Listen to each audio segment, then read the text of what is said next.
CM 365, all about Carnatic music.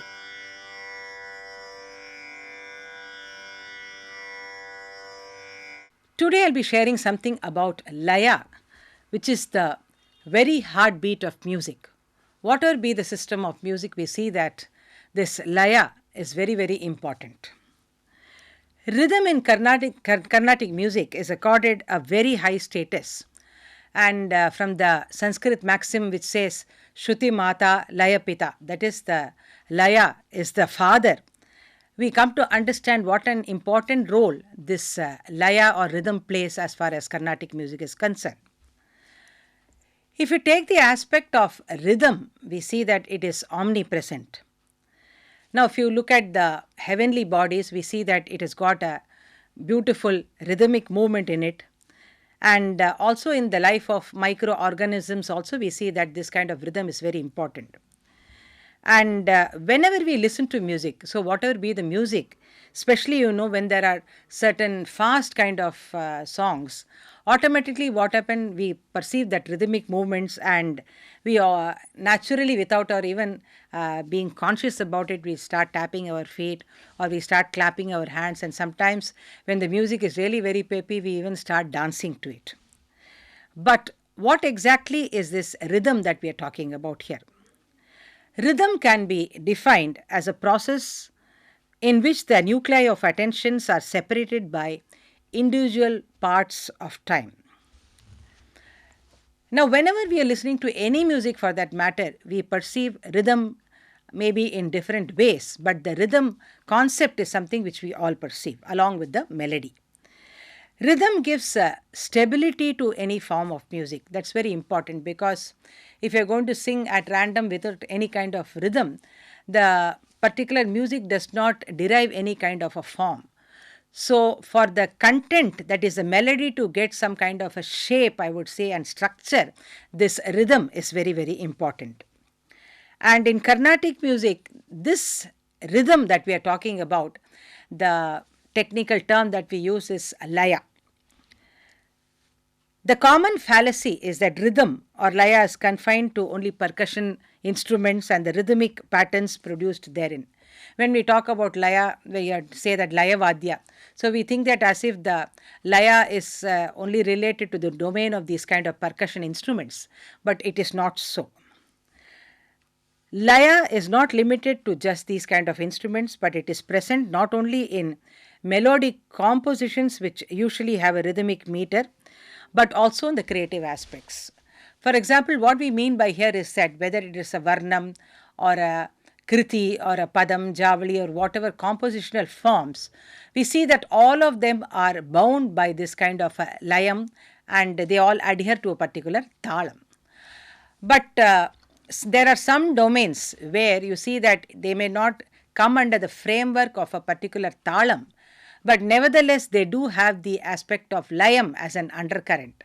For this we could give the examples of raga alapana and tanam, where we see that in raga alapana we may say that it does not come under a particular talam as such, but then there are different kinds of layam, and a good raga alapana actually, where you may think that it is just about using the melody in different ways, but a good raga alapana, maestro musician for example, will understand how the layam is also inherent in the part of raga alapana and render it suitably. In Tanam also we see that though we may not put physically the talam, we see that there is an undercurrent of layam, and that's what lends that uniqueness also to that particular form. Now, the rhythmic aspects in Carnatic music are arguably among the most developed and sophisticated among the world music, we could say. In fact, this has been acknowledged by so many people the world over that one of the most intricate, one of the most sophisticated, one of the most scientific systems, we could say, is the Carnatic music layam or the rhythmic aspects. The patterns range from simple to the most complex. And here in this context, I would also like to make a mention about the Tala.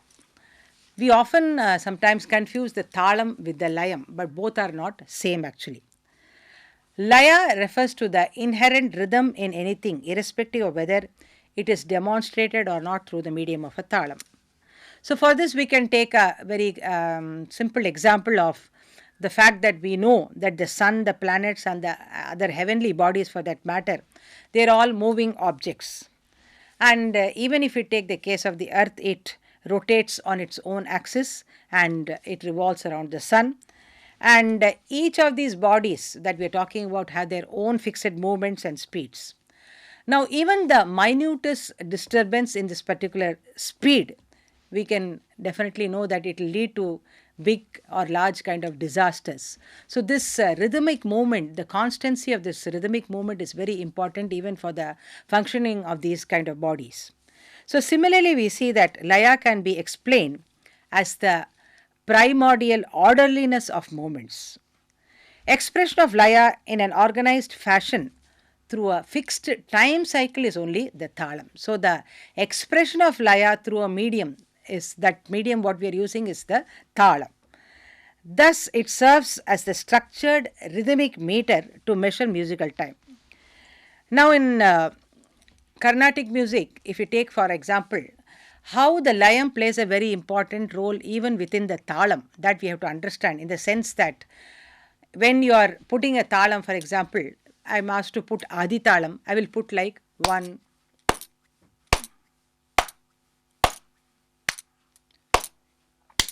Now there is an evenness in the putting of each of these beats because of the fact that in the mind the Layam is running like 1 2 3 4 1 2 3 4 1 2 3 4 1 2 3 4 1 2 3 4 1 2 3 4 1 2 3 4 1 2 3 4. Now if I didn't have cognizance of this also you can very interestingly see when you're teaching young children. In fact, I found it also very small children, when you're teaching them Varnam, they do not have the concept of the inherent, that gate of 4 within them.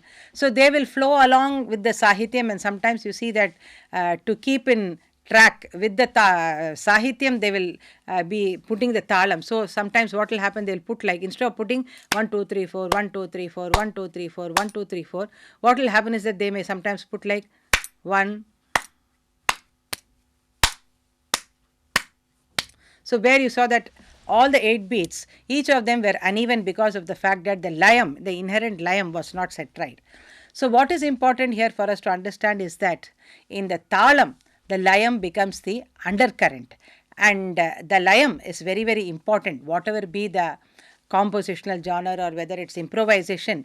In every aspect of our music, especially in Carnatic music, we see that this Layam actually plays a very, very important role. CM 365, all about Carnatic music.